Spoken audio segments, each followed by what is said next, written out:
security.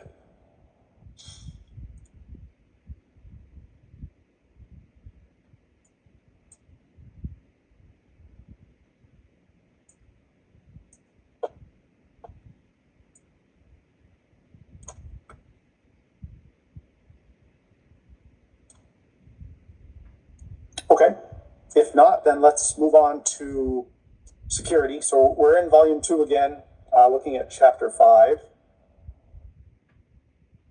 And chapter 5 is securing network devices. So we're going to take a look at how we can secure our devices, looking at things from firewalls to setting up SSH, making sure we're securing our management, and looking at configuring and securing our local passwords so that they're encrypted.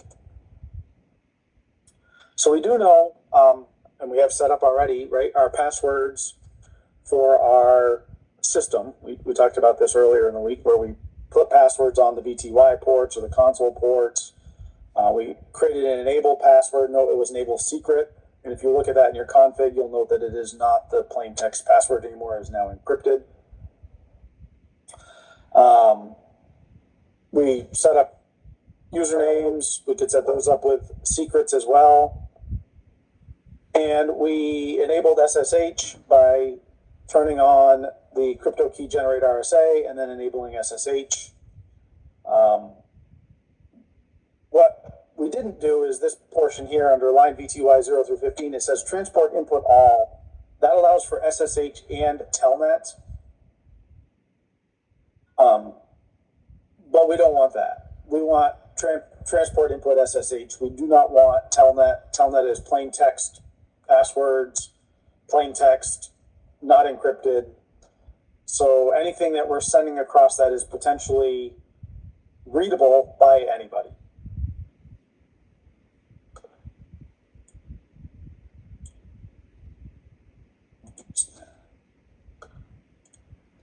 So the other thing is, if we put a password here on our Telnet or even on the SSH VTY session, that is stored in plain text unless we turn on the password encryption service on our router. So the line console password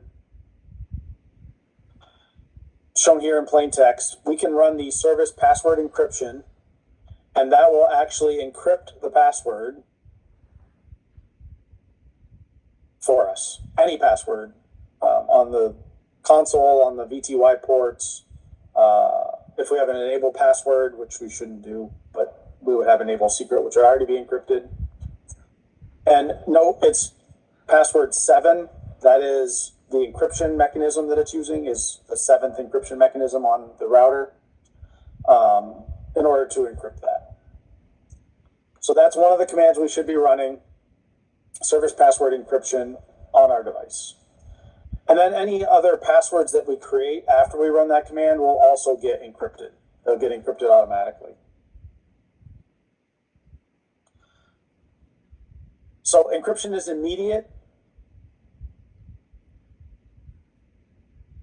So in the case of our password, we put it in, it's encrypted. Enable, disable, still encrypted. The only time that that password is decrypted in the system is if we are changing the password. So when we change a password, the first time we put it in, it goes in as clear text, because obviously we're entering it. But after that, it's used encrypted the whole time.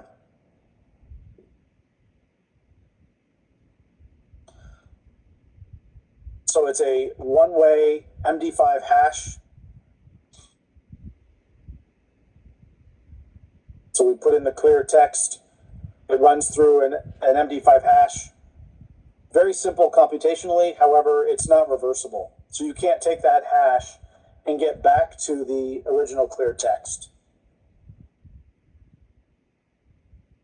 But we can run the same hash on the text again when we put our password in, and it will come out with the same secret key. So it uses an MD5 hash to do that. And we can, when we enable a secret, that's what it's doing, right? So we enable secret Fred. It creates the MD5 hash of Fred. And in this case, enable secret 5. 5 is the MD5 hash. And if we want to get rid of it, we do a no enable secret. That would delete the secret encrypted password. There is no way to get back from this encrypted password back to Fred. It's a one-way hash. So in order to hack it, per se, then somebody would have to try a bunch of things to see what came out with this encrypted hash. So that's a type 5 MD5 hash. Type 7 is encrypted with AES. There's also previous types that we could have used that shouldn't be used now because they're not as secure, like clear text, for example. And even type 5s are not 100% secure because they can be brute force hacked, but they're fairly secure.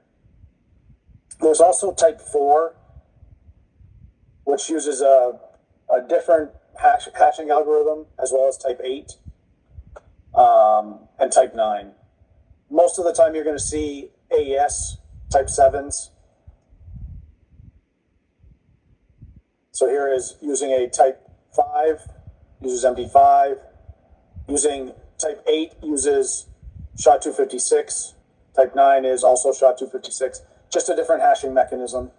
Longer secret password hash than the MD5.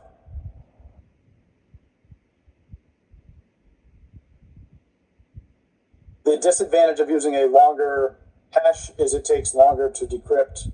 Note, look at the length of the secret 9 compared to our MD5 hash. It takes longer to compute it, uses up a little bit more processing power anytime you want to log in or go into enable mode in this case.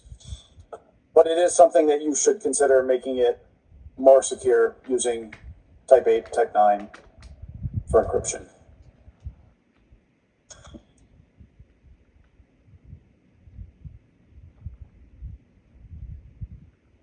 So we saw that already. So we can do the same thing when we're creating a username. So username, name, the type. So we would do username, whatever name we wanted to use, 5, secret, password. And that would then put in the password with that hash.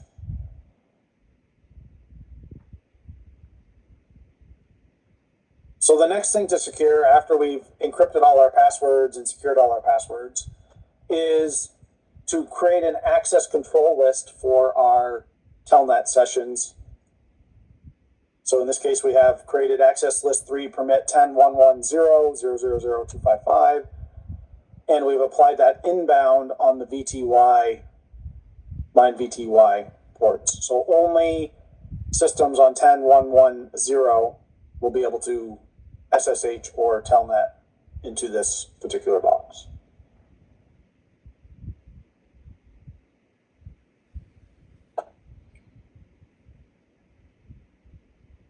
Now, obviously, we can place firewalls in our system in order to help protect the system. So we have the internet, we have a router, we have a firewall to protect our internal network. Always a good idea. So users are allowed out through the firewall to web servers. Users from the outside are not allowed in to get to our payroll server, for example, right? So the purpose of the firewall is to keep traffic out that we don't want in and allow traffic out that we want to let out. Now, we can open up holes in the firewall to allow some traffic in. Usually the firewall will have a DMZ where that traffic will be allowed as opposed to opening it up into the internal network.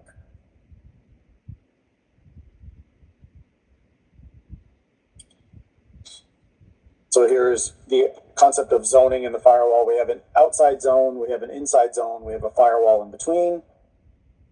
Inside, by default in the Cisco firewalls, the ASAs, can initiate out to out, outside cannot initiate in.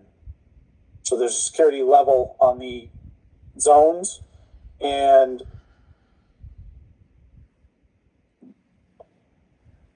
more secure zones inside can communicate with less secure zones outside, but not vice versa. And here's the example with a DMZ. So from the internet, we may have some servers we want publicly accessible. Those will go into another zone, the DMZ, which is between our inside and our outside.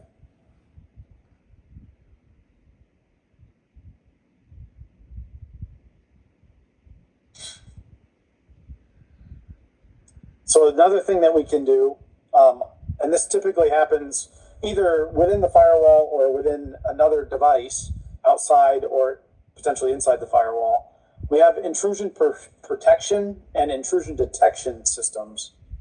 The intrusion prevention system basically monitors all traffic looking for known malicious signatures of traffic.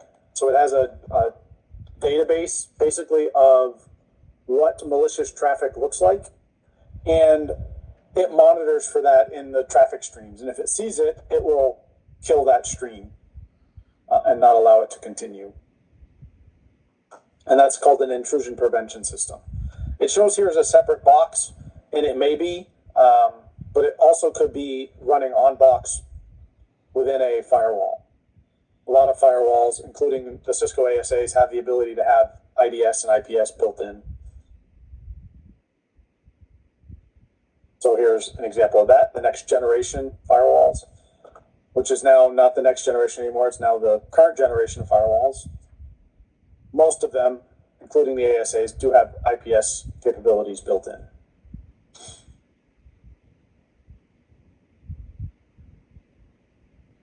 So that is the basics of our security. There's obviously a lot more to security than just that, but that's where we'll start.